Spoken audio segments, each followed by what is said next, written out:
What's up everyone, my name is Mike, and welcome to another GameCast Rewind. Today I'll be taking a look at Halo Combat Evolved Anniversary Edition and the SPV3 mod. Enjoy!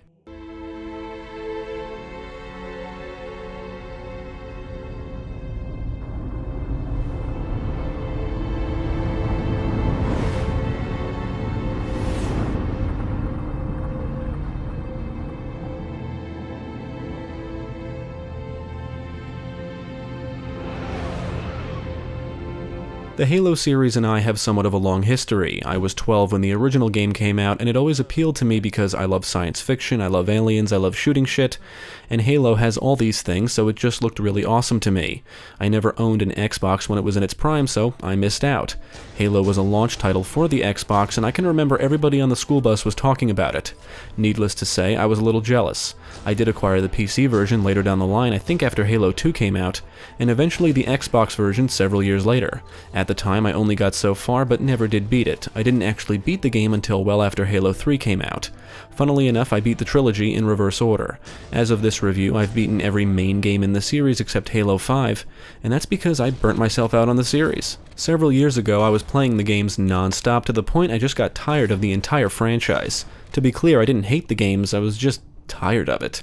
Well, I finally got the urge to jump back in and decided to replay the first game. Developed by Bungie and published by Microsoft Game Studios, Halo Combat Evolved was released for the Xbox in November 2001 and PC in September 2003. For this review, I played the Anniversary Edition from the Master Chief Collection.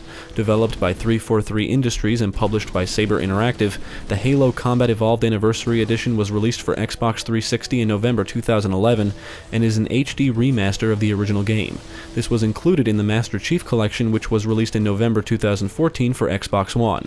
I played through the campaign solo, and I also teamed up with Jeremy for a co-op playthrough. I will also cover the Halo SPV3 mod for the PC version, specifically the Custom Edition. Apparently the mod took several years to make. It stands for Single Player Version 3 and is a complete overhaul of the game, and includes new weapons, enemies, vehicles, texture work, and even new areas to explore. It includes gamepad support, and I should mention that I played through most of the mod with an Xbox One controller. So let's take a look at Halo and see how it holds up and why it's considered a classic. We made it. Cortana to Echo 419. We have the captain and need extraction on the double. I'm going to be completely transparent with everybody watching this. The infinite ammo skull was enabled for both playthroughs of the campaign, and I used a trainer to provide infinite ammo during my time with the SPV3 mod.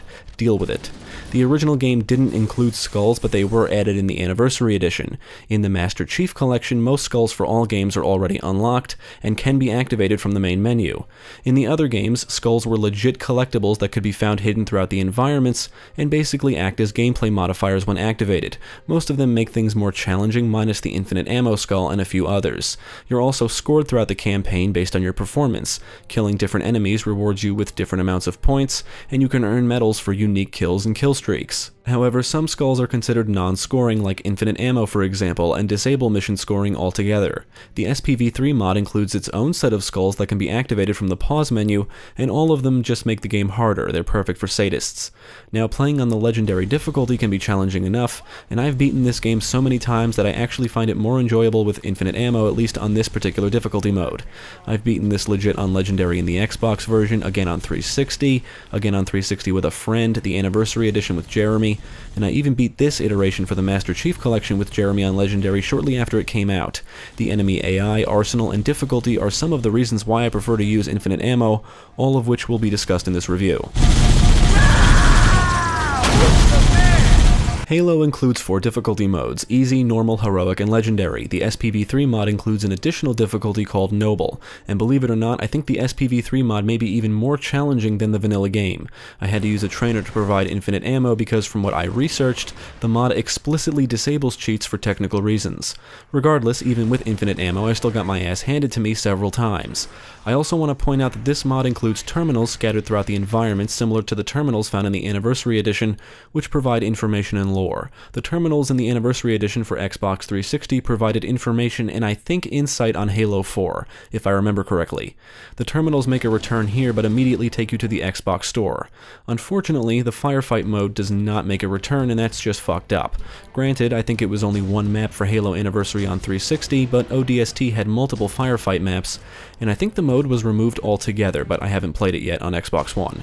I thought it was a great addition to the series, but I guess the developers said, fuck 'em? I don't know, I see no logical reason as to why firefight was not included.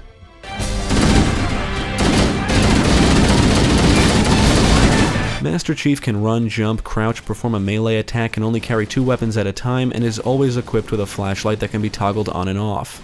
On the HUD is a motion tracker, which is helpful for locating enemies that are nearby.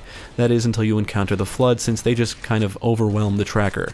Master Chief is protected by a shield that depletes when taking damage, but will recharge over time if he manages to stay out of harm's way. You also have to be mindful of your health bars, which will drain when your shield is depleted. When you run out of health, you die. You can also acquire health kits scattered throughout the environments to restore your health in full. You can find items to aid you in combat, like an overshield, which basically provides you with an additional shield layer, and the active camouflage item renders you invisible for a brief time, making it easier to sneak up on enemies. Some enemies use active camouflage and can take you out easily if you're not paying attention. Now, I remember being able to only carry 2 weapons being somewhat of a big deal when this game came out, and it does mean you need to think strategically during each combat scenario. By that I mean you need to think about what weapons to use and when, you need to know what weapons are best for what situations, and you also need to be mindful of your ammo. Ammo scrounging can become a thing in this game if you favor specific weapons and like to fire wildly, and draining ammo becomes very easy on higher difficulties just due to the enemy AI alone. Halo offers 2 different sets of weapons, UNSC weapons and Covenant weapons. The UNSC weapons include an assault rifle, pistol, shotgun, sniper rifle, frag grenades, and even a rocket launcher. The pistol is actually one of the more dangerous weapons in the game. You can zoom in when firing, and if you're accurate enough, you can drop some of the tougher enemies with the pistol rather quickly. The Covenant weapons include a plasma pistol, a plasma rifle, which is kind of like a Covenant assault rifle, the Needler, which fires needles that home in on a target and then explode, causing damage, and plasma grenades, which will stick to targets. If you or an enemy gets stuck with a plasma grenade, it's usually always a death sentence. Getting stuck with a plasma grenade can happen easily if you get overrun, and it's also very possible to die from a chain of explosions caused by one grenade which detonated all the rest nearby that you didn't know were in the vicinity.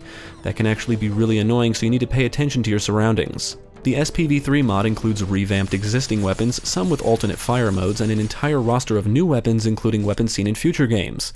Some of the weapons included are the battle rifle, SMG, brute shot, carbine rifle, focus rifle, flamethrower, M247H turret, and even sentinel weapons. The cluster and gravity grenades also make an appearance. The gravity grenades can suck in enemies before exploding, which can make a world of difference if you're in a tight spot. The cluster grenades spew little bomblets upon impact. You can pick up a jackal shield and use it to deflect projectiles, but it does take up a weapon slot, and it also significantly obstructs your view. SPV3 also lets you choose from different weapon loadouts before the start of several missions. Some weapons even come with attachments like a grenade launcher for the assault rifle and silencers for the battle rifle, sniper rifle, and SMG. Now, one of the reasons I prefer to play with infinite ammo is because of the arsenal itself and the amount of ammo found in the environments. With the exception of the plasma rifle, I really don't like using Covenant weapons. I'm well aware they are useful, powerful, and have their own strengths and weaknesses. For example, the plasma pistol and rifle don't use up traditional ammunition but can overheat, and when their battery drains, you're forced to replace the weapon. The plasma pistol is actually a great weapon for destroying the Sentinel drones. In general, I really prefer the UNSC weapons, but unfortunately there's just not enough ammo in the environments to be carrying these all the time. But I guess that makes sense since you're in an alien environment. The SPV3 mod adds a lot more variety to the arsenal, but even so, in my opinion, the UNSC weapons are still more enjoyable to use and feel more satisfying in general.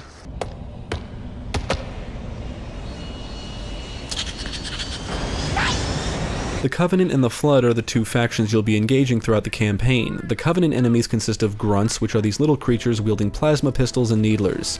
They usually appear in squads under the leadership of an elite, and elites are one of my favorite enemy types in video games.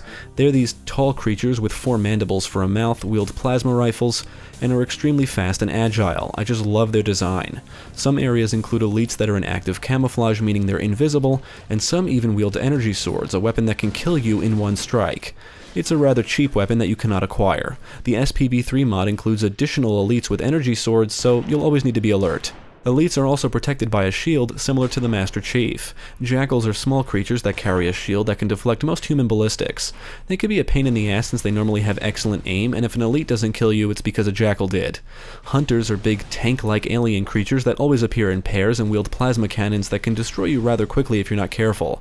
However, these enemies look more threatening than they actually are. They have a weak point on their back, and you can drop them in one shot to the back with just a pistol. They're more dangerous at a distance than up close and personal. The Covenant AI is actually quite intelligent. Enemies will try and dodge your gun-firing grenades by jumping and diving out of the way. They'll throw grenades, try and suppress you, flank you, and on the legendary difficulty they basically have pinpoint accuracy. They'll even run and take cover. Just one elite can be more dangerous than an encounter with a group of every other enemy in the game. Elites are fast, accurate, and are extremely deadly, and there's nothing more satisfying than sticking them with a plasma grenade, which can prove to be a serious challenge.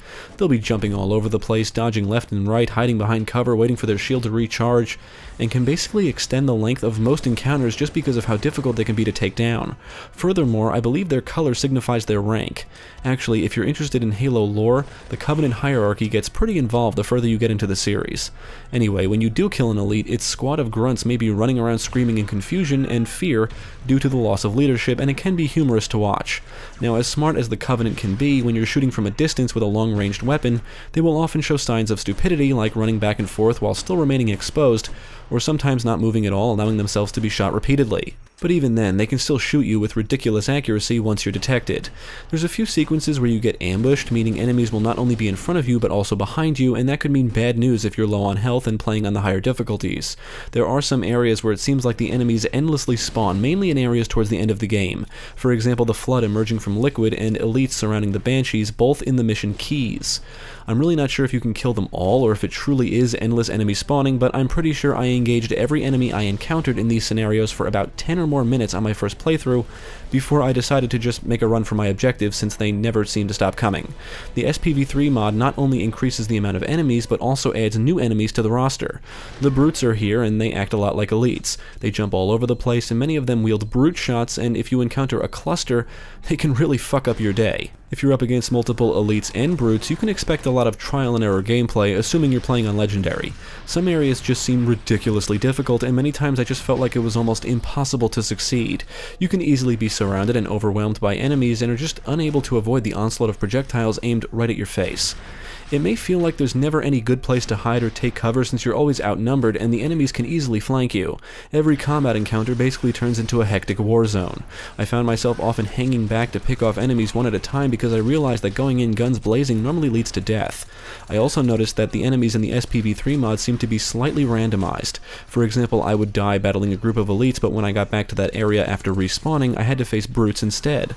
I experienced this numerous times and actually think it's pretty cool. In both the vanilla game and the SPV3 mod, you'll be accompanied by Marines, and they can be helpful, like manning the turret on the back of a Warthog as you drive, or simply diverting enemy fire away from you. However, the Marine AI is nowhere near as intelligent as the Covenant, and more often than not they just end up dying. They're not the greatest at staying out of harm's way, and they'll frequently get in your way, which becomes annoying.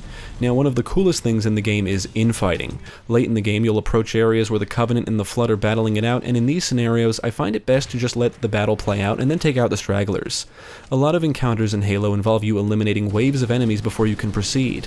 Whether you're stuck in a room waiting for waves of enemies to come pouring out of the doors, or simply waiting for an enemy dropship to arrive and deploy more enemies, each wave can prove to be a challenge. Sometimes it feels like a bit too much. The game auto-saves, but sometimes it doesn't save until you have wiped out the final wave of enemies, and if you die you have to start the battle from the last checkpoint, which usually means right before the first wave, and that's just tedious. When playing in co-op, when one player dies, that player will respawn if the other player manages to reach a safe zone. However, the player that respawns will be equipped with an assault rifle and plasma pistol. Why the game won't give you a UNSC pistol, I don't know, and it annoys the fuck out of me too. Although you can reacquire the weapons you dropped when you died.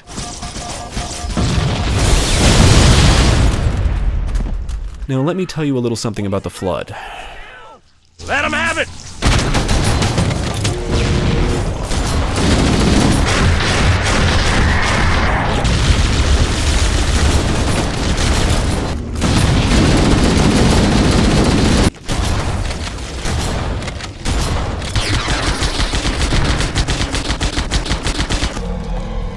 We can't let the Flood get off this ring. You know what he'd expect. what he'd want us to do. The Flood suck. The Flood are terrible. Fuck the Flood. I hate the Flood. I don't care what anyone says, the Flood are the worst enemies in the entire series and almost ruin the first 3 games, in my opinion. I have a love-hate relationship with the original trilogy, and the Flood is the reason why. The Flood are basically like alien zombies. The little popcorn chicken fuckers, otherwise known as the Flood infectious form, attack a victim and take over its body, and then the body mutates or transforms into this hideous creature. These little ones are the most common and do very little damage, so if your shield isn't drained and you have a lot of health, a good way to save ammo is to let them swarm you since they'll die upon making contact. The big fat enemy types, otherwise known as carriers, kind of waddle or walk towards you and then explode, releasing the little ones and cause massive damage if you're nearby. The SPV3 mod adds the Stalker form to the Flood roster. I think that's what they're called anyway. When killed, they explode, releasing the little ones, much like the carriers. The mod also adds the Flood growth pod things that will explode and also release enemies upon exploding. There's a lot of exploding Flood, and it's fucking annoying. I think the Flood are great enemies for story purposes, but gameplay-wise, they just suck. Fighting them is not fun, and I'll tell you why. Their AI sucks, and they just swarm and rush you. That's it. That's what they do. And they seemingly don't stop spawning. They just keep coming, and coming, and coming, and coming. Did I mention they keep coming? Yeah, it never stops. It's insane. I get that that's the point, since they're like this parasitic infestation, but engaging them just sucks. The firefights with the Covenant are far more exciting. Many of the Flood enemy types jump and leap around. Some use a body that wields a gun as a host, which means they'll not only be rushing you, but shooting at you too. Some even wield rocket launchers. They show no real intelligence, and every encounter ends up being the same. Kill them all and try not to get overwhelmed. What makes it worse is the first half of the game has you battling fun enemies with excellent AI where encounters will never play out the same, and then you get to the second half where you have to deal primarily with swarms of mindless enemies and a few Covenant here and there. Because of the Flood, the gameplay takes quite a turn, and in my opinion, it's not for the better. Many areas contain a lot of wide open space, and you're even provided vehicles to help you navigate around quickly, although controlling the vehicles can be a bit of a nuisance since some of them kind of slide around. Vehicles turn based on where the camera is pointed, and it's very easy to slide all over the place, specifically when you're driving the Warthog. Crashing into something can often lead to the vehicle rolling over and kicking you out, at which point enemies can close in on your position before you have time to flip it back over and get away safely. UNSC vehicles include a Warthog equipped with a turret on the back. You can even pilot a tank, which can rain serious destruction upon enemies. The Covenant have their own vehicles, even aircraft. The Ghost is like a hovercraft that can strafe left and right and is equipped with energy pulse guns. The Wraith is a Covenant tank that can fire an energy blast that's extremely deadly. The Banshee is a Covenant aircraft that can be a real bitch to take down and is equipped with a plasma cannon and energy pulse guns. The SPV3 mod includes several new vehicles, including the Gun Goose, Warthogs equipped with Gauss cannons and rocket launchers, the Sparrowhawk, a Grizzly tank equipped with dual machine guns, and it looks like the Covenant dropships were changed to Phantoms, resembling their appearance in future games. The Covenant dropships usually arrive to deploy more enemies.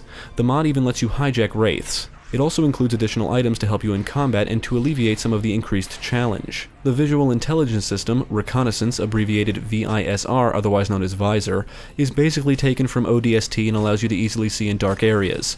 It's more effective than the flashlight, and enemies are highlighted in red. The health regeneration item is the only one I wanted equipped at all times, and is easily the most useful. It will regenerate your health up to a certain point. Then there's the sprint pickup. It allows you to sprint. These items must be found before they can be equipped, but each mission seems to include several areas where you can find these. Also, you can only equip one of these at a time. I really wish all of these were implemented as being always equipped, because I'm quite certain the game would still be just as challenging. SPV3 also includes new power-ups that last for a brief time. These include one that enhances your reflexes, which means time slows down, and another one that enhances the sensitivity of your motion tracker. Halo is a linear game for the most part. Some missions require you to backtrack, but it's usually not very far. In addition to traversing through the Pillar of Autumn ship, you'll traverse through a Covenant cruiser, and most of the time you'll be navigating through areas on Halo itself, which has quite a diverse geography. It consists of forests, beaches, jungles, snowy areas, and alien installations. However, one of the biggest downsides to this game is the repetitive level design.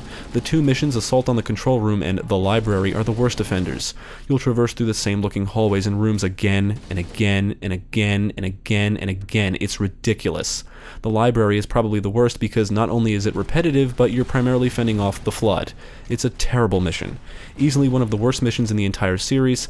I don't know if it's as bad as the mission known as Cortana in Halo 3, but it's still pretty terrible all around.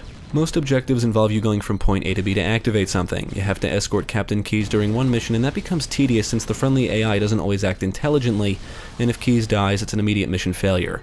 The SPV3 mod adds several new areas to a few missions, including new objectives like rescuing prisoners and destroying a bunch of wraiths. The new areas fit in perfectly with the existing ones and basically extend the length of the game. One mission in the vanilla game may take you an hour to complete, but in the SPV3 mod, that same mission may take you an hour and a half or longer. Some areas encourage you to take a stealth approach, but this is hardly a stealth game. You'll enter an area full of sleeping grunts and patrolling elites and jackals. You can sneak up on the enemies and melee them to kill them instantly. However, if you're detected, you better run to cover because all enemies will immediately become alerted to your presence. At some point, I usually get detected, but it is satisfying to silently kill a cluster of enemies before being spotted, or even the entire group if I'm lucky. We made a blind jump. How did they... Get here first? The Covenant ships have always been faster. The story opens with the United Nations Space Command ship known as the Pillar of Autumn discovering a mysterious ring-shaped space station known as Halo. The ship is invaded by an alien race known as the Covenant, and they've been at war with the humans for quite some time. The Marines try to fight off the enemies, but are hardly successful. You play as Master Chief, a cybernetically enhanced super soldier tasked with assisting the Marines in fighting the Covenant and investigating Halo. Throughout your journey, you're assisted by Cortana, an artificial intelligence companion inserted into the Chief's suit. Eventually, Cortana and the Chief discover that Halo is an actual weapon designed to kill all sentient life in the galaxy and was built to combat a specific parasitic alien life form known as the Flood. I'm a sucker for science fiction and really love the story in this series, at least up until Halo 4, since I don't even remember what happened in that game. I think the whole ring planet thing and human Covenant war stuff are neat concepts. I have always loved the Covenant creature design, so it's easy for me to get lost in the lore and fictional universe of Halo. The voice acting actually isn't too bad. Master Chief doesn't say much, but what little voice work that is present for the character is performed well enough, and Jen Taylor does a great job voicing Cortana. You'll encounter a few NPCs throughout the story, and many of the unnamed Marines will shout and say stereotypical military things you may have heard in films. The voice work for other characters like Captain Keyes and Guilty Spark are decent enough to be believable, and the voice work of Sergeant Johnson is stereotypical while providing some humor at the same time. Warning. I've detected multiple Covenant dropships on approach. In the Anniversary Edition, you can switch between the original graphics and remastered graphics at any time during gameplay. Some of the areas can look simple and bland with the original graphics, and a little more visual variety could have at least made the repetitive areas a bit more interesting to look at. The remastered version looks a lot better thanks to sharp and crisp texture work, more detailed environments, new particle effects, and even lighting improvements. The skies and backgrounds received a major overhaul. For example, what was once an empty black void in the distance may now consist of a beautiful mountain range. I've heard some say the Anniversary Edition doesn't do the original game justice, lacks the same color scheme, and makes the game lose its charm. Yeah, I think it looks fine.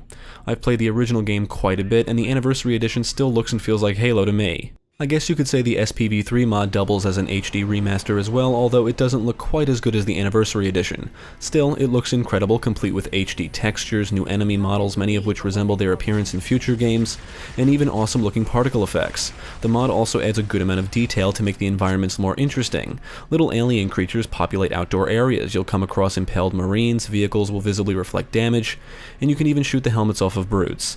Now, the music is one of the franchise's best aspects, and Halo is where it all started. The soundtrack is full of these phenomenal orchestral scores that add both drama and tension, and even get you pumped up during combat.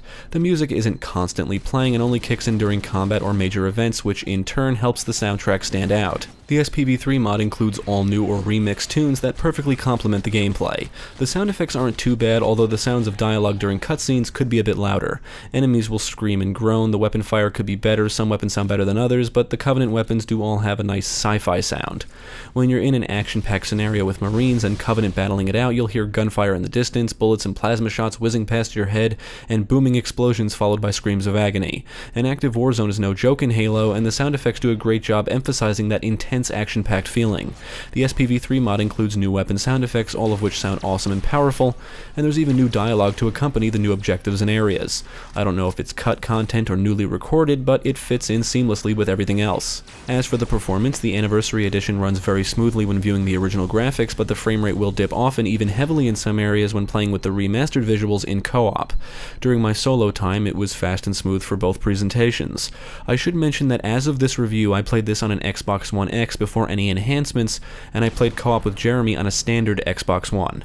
I noticed some pop-in and experienced a few glitches like weapons getting stuck in the environments, the sound effects for gunfire and enemies just cut out at one point.